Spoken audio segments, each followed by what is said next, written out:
good. How's it going, guys? Welcome back. We're here today to talk about 2011's Green Lantern. And what a film that was, let me tell you. That was... Well, it got shorted an Oscar. For sure. It deserved that. Or a Razzie, probably. Yeah. Okay, so here's the deal. Plot and story. The credit that I'll give it is it was a coherent story. I understood what was happening. Yeah. There was three stories kind of going on simultaneously. One was the story of Hal Jordan becoming the Green Lantern and learning how to use the ring. Which really should have been the only story, but continue. Frankly, yeah. The other was about a dude named Hector who got infected with some fear gas stuff, whatever it was. It was a parasite by Parallax. Parallax. A fear parasite that started to possess him, and he started to learn powers, and he was learning how to control those while threatening people and becoming dangerous with them. And also becoming consumed by Parallax. Yes. And then the last plot Was Parallax, which is a fear cloud. But you also forget Sinestro and his old deal. That's in It's Green Lantern's plot of learning. Well, anyway, that's actually a subplot of both Hal Jordan and Parallax. Yeah. Because Parallax, his deal was he was a cloud that wanted revenge on the Green Lantern Corps because they didn't listen to him and banished him or something. I don't even remember, to be honest. The thing is, none of it was interesting. None of it held my attention, and a lot of it was pretty flawed. Yeah. It seemed like. Yeah, okay. Here's the deal. First of all, there's too much going on. Yeah. Secondly, none of it was done well. No. They had all of these stories, but they were just kind of jumbled together. And then there was also this love triangle-ish. Sort of, if you can call it that. Yeah, between Hal Jordan, big-headed dude, Hector, and whatever his girlfriend's name was. Well, right, yeah, and shoot, what is her name? I do not remember. It probably doesn't matter. It was that all forgettable. That much. Yeah. Yeah, well, it's Blake Lively. That's all you need to know. Yeah. And I will say, really, the only good thing that came out of this movie was the relationship between Blake Lively and Ryan Reynolds, because their social media posts are hysterical.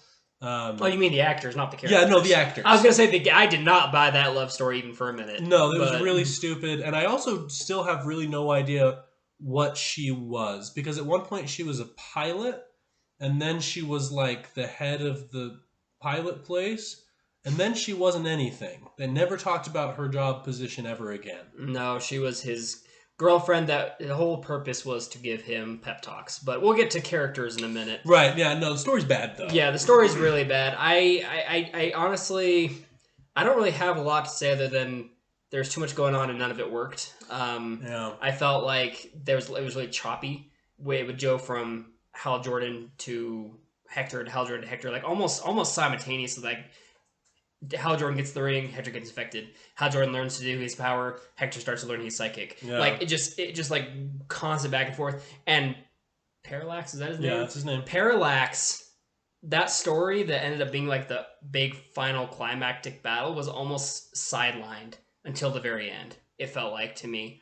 And so, yeah, it was not good. I gave it a 1 out of 5 because it was coherent.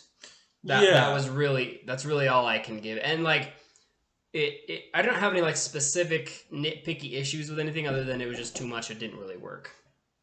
Yeah, it was just really choppy and non-cohesive, and I also gave it a 1. And sometimes I wonder if that's too much. A little bit, yeah. But the thing is that like it needed to have some points, because if it didn't have any, then it wouldn't be an accurate representation of the movie. I just don't know where to give it its points. Mm-hmm. So I had to give 1 there. Yeah. Yeah.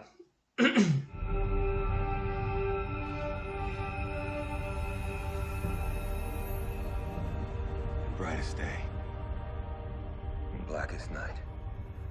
No evil shall escape my sight. Let those who worship evil's might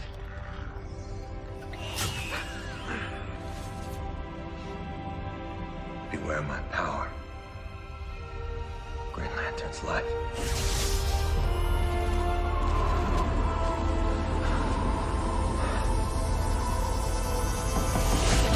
In another weird place that I didn't know where to give points comes characters. The characters in this movie are really not fleshed out at all.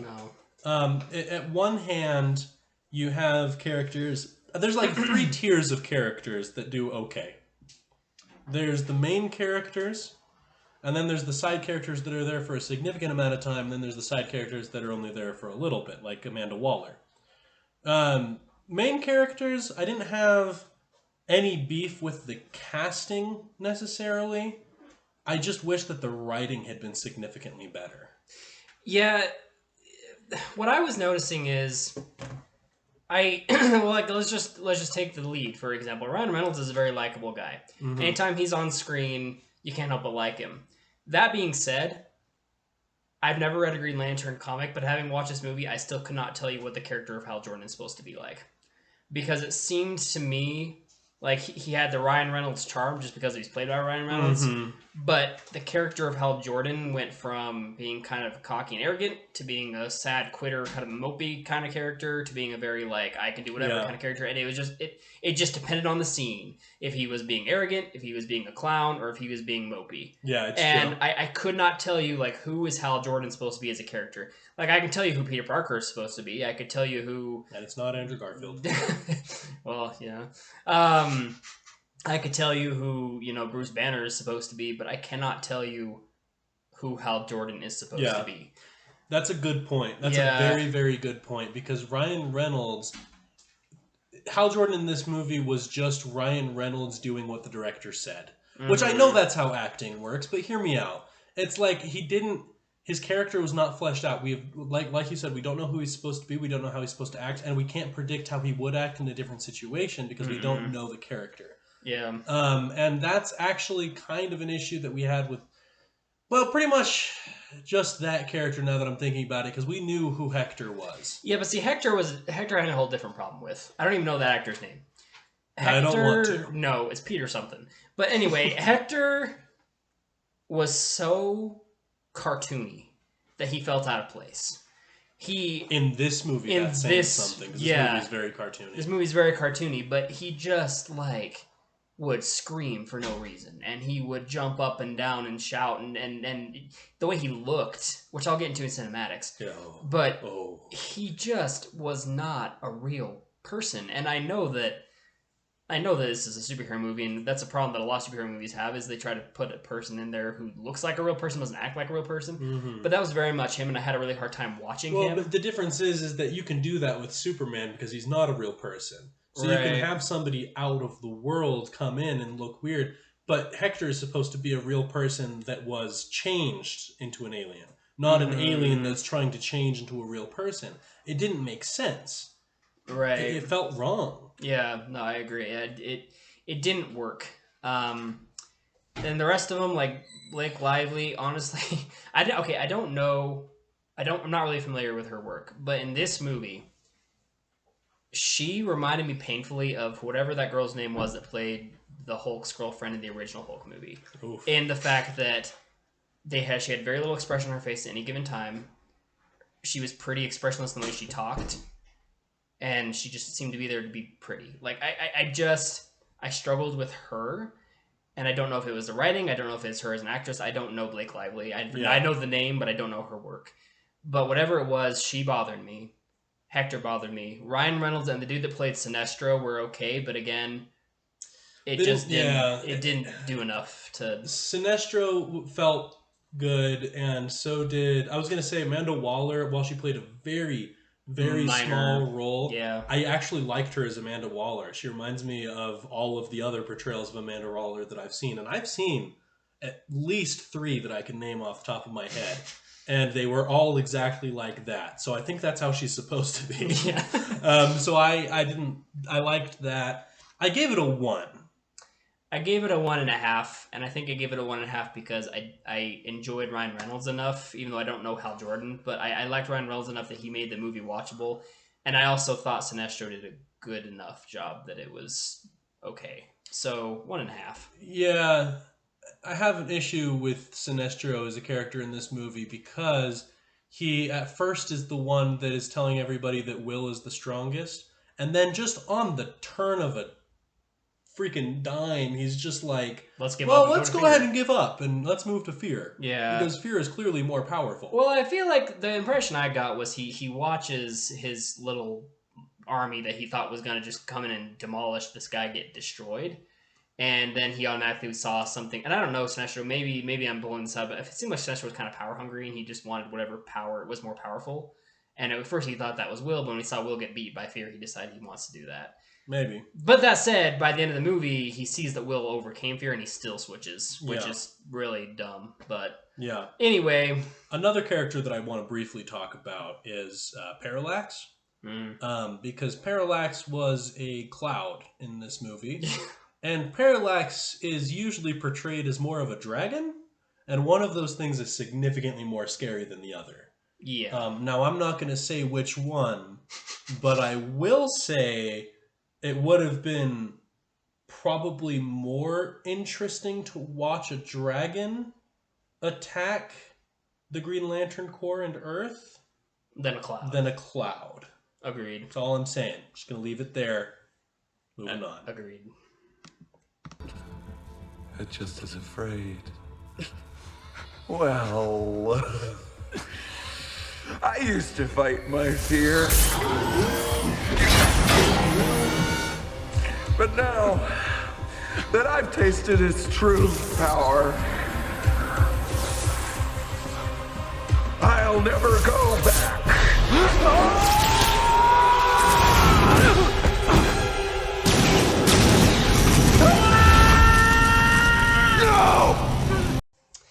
Action, here's the thing. The action was probably the best part, which is saying something because it wasn't that great. It is saying something. I think that what the action had going for it was that I do find the Green Lantern power to be really cool. Right. I think the ring is cool. I think the idea that you can create whatever you can imagine as long as you have enough willpower to do so is a cool concept. And that what you create is as strong as your will. Yeah, I think that's a cool concept, and I liked what they did with it. I like, particularly interestingly enough, what stands out the most to me is the training montage that they do where they're showing him the ring and how to use it. Yeah. That was cool because that's when you see the most creative things coming out of the ring. There was a fight scene. The only other action scenes I could think of, there was a scene where Green Lantern saves a falling helicopter, which was kind of meh. There was a scene where he fights Hector twice, but very briefly both times. Yeah. And I think those scenes had potential to be pretty good because they were starting to get good and then they ended. So but they weren't long enough. Well, it's kind of a weird thing to do because Green Lantern shows something corporeal and Hector doesn't. And so it's kind of a hard thing to show. Yeah, that's true. That's true. So that's kind of part of the problem. But the other scene, and this is where you see the most action, is the final climax. But that was honestly one of the more disappointing scenes to me. Because, like I said, when I was talking about story, by the time Parallax actually shows up and starts causing damage, I don't care about that story anymore. And it seemed like it just kind of came out of nowhere. And part of the reason is also he's a cloud, and seeing Green Lantern use a bunch of green things to fight a cloud is not very interesting to watch. Not particularly. So I liked the action, the scenes from this movie more than I liked the rest of the movie, but they're still not great. I liked the idea of the action. I didn't like the portrayal of the action. Yeah. Now, the idea of the action earned this 2 points for me. It wasn't... But it didn't look good. Okay, here's the thing. And I'm going to talk about this a little bit more in cinematics. But you can animate the action in this movie because it's supposed to be creating things out of basically the light of the ring. Right? So it creates something that you can... And so that thing should be animated. It would be weird if it wasn't. But that doesn't mean that it makes it interesting to watch. And I can't speak for Eric because I don't know if he was doing this, but I was imagining how this would have looked while they were filming. Yeah, that's true. For the most part, it was just dudes standing there. And every now and again, you'd get... Right, yeah. And that was it. That was all of it. And it was just not interesting, you know? It was kind of funny to imagine Ryan Reynolds going, Yeah. You know, but it just was wrong. It just didn't feel right. I agree. So I gave it 2 points, but it was more or less pity points. I gave it those 2 points more to the comics than to the movie, because the comics are the people that conceptualized the idea That's true. of him being able to create whatever he wanted, and then the movie just kind of tried their best. Yeah, no, I agree with that. I also gave it a 2. The idea of it was cool enough that I could imagine the scenes being cooler than they actually were.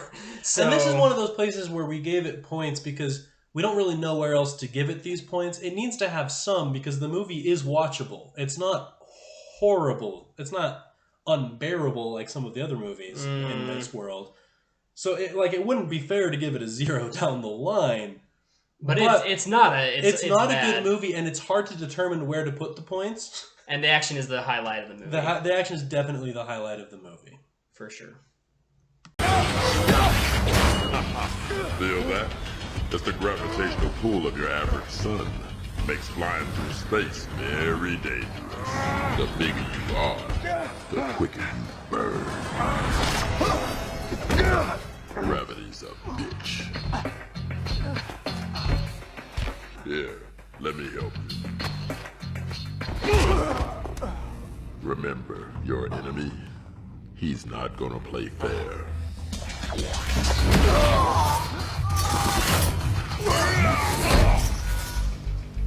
Well, that's good advice. Thanks, gorgeous. So, I hate the cinematics of this movie. There was not one thing about the cinematics of this movie that was redeemable. And if there was, it was cut out by the fact that this movie is an animated movie pretending to be a live-action movie. It's trying so hard. It tried so hard they got Ryan Reynolds to actually be there. But everything was animated. Everything was CGI. His suit was CGI. The people's skin was CGI. His eyes when he would... His eyes when he put on the mask was CGI. It was awful. It was really bad. It looked terrible. And it wasn't... You could tell that they were like, well, we have $10 for set design. And they were like, well, why don't we just make all of it fake? We can just do all of it fake. Yeah. And it was just embarrassing to watch, because imagine being the people that thought that that was a good idea. My best guess is they said, we need Ryan Reynolds and Blake Lively. That's all of our money. That's all of it that we have. Yeah. So with whatever is remaining, whatever charity, whatever GoFundMe that we have, we're going to just throw that into CGI. And they didn't even do a good job. No. The first time you see Parallax in the very first scene, you're like, wow, that's terrible. And then the first time he puts on the Green Lantern outfit is so bad. It's so painfully bad to look at. And special effects were terrible. The score of the movie, I don't remember. Reminded me a lot of Superman, but not enough to make it like catchy. Like the original Christopher Reeve Superman. A lot of times I actually found myself humming that because I heard some notes that reminded me of it. Yeah. I can forgive that because that's a fantastic score. It's a fantastic score. It didn't like Green Lanterns wasn't exactly that. And they're technically in the same universe, so it would make sense for them to be in the same key and have a similar chord structure. But the way it looks really does dock a lot of points for it. I wasn't okay. Here's the thing. Docks all of them for me. I gave it a half a point. I gave it a 0.5 because other than the CGI, nothing offended me about it. Now CGI is a huge part of the movie. It's really the whole movie, right? And so I can't give it more than half a point. But like score, camera work, all of that gets at a half point. None of it was like brilliant, but it was good enough that it didn't offend me. I will also just want to point out, and this goes along with how bad everything looked.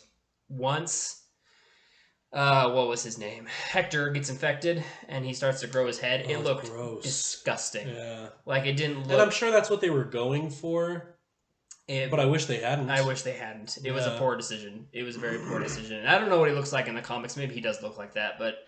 I'm not sure. Gross. So... It was disturbing to look at. I gave everything other than the way it looked a 1. But then I gave the way it looked a -1, so it evened out to a 0. Because obviously the people who wrote the score and everything, they deserve at least a point because they did their best. But the people who decided that everything should be CGI... ruined it for the rest of them. Yeah, there's a special place in it. No, it's not. But anyway, yeah. So I gave it a 0, a big fat O. 0.5 for me.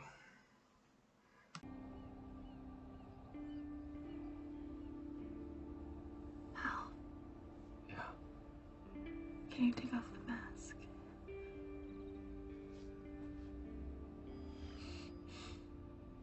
That's really cool. On an entertainment scale, I struggled finishing this one. I had a very hard time watching this. This is actually the first time I've seen it all the way through, start to finish. I had seen parts of it in various other times in my life, but this was the first time I sat down and made myself watch the whole thing. And what a decision. It just is not a good movie. It just was not fun to watch. Like, the stories, the 3 stories, I didn't care anything about any of them. The CGI was terrible. The acting wasn't likable. Like, none of the characters were particularly likable other than Hal Jordan, and that was purely because of Ryan Reynolds. Purely. Had he not been Ryan Reynolds, that would have been a very difficult character to watch. Yeah, the whole thing, it just was not an entertaining movie for me. Like, I was able to finish it. I don't think I could sit through it again, and if I do, it will be several years from now. Yeah. This movie was entertaining enough that I was able to watch the whole thing. And I've done that now at least twice, maybe 3 times. But 2 of those don't count because I was a child. So really, I've watched it 1 time as an adult, and I will just say I probably won't ever do it again. Mm-hmm. But here's the thing about the movie. It's watchable because you have Ryan Reynolds in there. And yeah, that's it.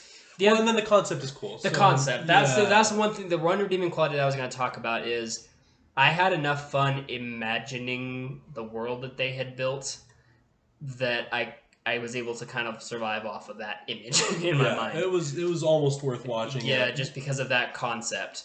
So I gave the entertainment a 1. Like, just a 1 out of 5. It was because of the concept of it and Ryan Reynolds, I was watchable to the point where I could finish it. Not watchable enough to where, like, I enjoyed even a minute of my time, but watchable enough that I could finish it and, like, get through it. Yeah, and I gave it a 1 as well for the exact same reason, which brings my total to a 1. And my total to a 1.2. It's pretty weak. It's actually... There's only... I figured this out. There are 2 movies besides this one that I've given a 1.2. Superman 4, The Quest for Peace, and Elektra.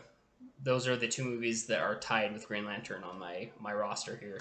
Those are not good movies. Those are movies I don't like to talk about. So there you have it. That is my our take on Green Lantern. Our total combined score is a 1.1. That's correct. So... really weak. So I wouldn't recommend watching this one even once. If you've never seen this movie, don't bother. Don't bother. Don't bother. Don't it's a waste bother. of time. Yeah. It's a waste of time. But you should maybe read a Green Lantern comic or watch one of the TV shows or the comic or the cartoons that contain him because the concept is cool enough. It's worth understanding. Agreed. Yeah. And it's more enjoyable in any other format than this. Yeah. I'm assuming that one day they will make a good Green Lantern movie. Maybe if they'll have to. They've actually. It's already been 10 years since this one came out, and I haven't heard. This is one of the only superheroes I haven't heard any plans for a reboot for. No, I mean they kind of showed the idea of it in Justice League A little bit. They like hinted at it, but yeah. Justice League didn't do well. So who knows? The Snyder Cut did. Well, yeah, but yeah, I mean, yeah, the universe is falling apart, and I don't think that I don't know if it'll last. Maybe long Flash enough. will save it. We'll see. But yeah, just watch like Justice League War or even the Flashpoint Paradox. Yeah. And that's all you need to know about Green Lantern. Yeah, agreed. So what I am excited about though is next week we'll be doing 2011's Captain America: The First Avenger, and I remember enjoying this one pretty well. So hopefully we'll be a lot more happy about what we just watched. We can only hope. Thank you guys so much for watching, and we will see you guys next time for Captain America: The First Avenger. Bye. Of all the lanterns who have ever worn the ring, there was one whose light shined brightest. At first, his humanity was thought to be a weakness, and yet it proved to be his greatest strength.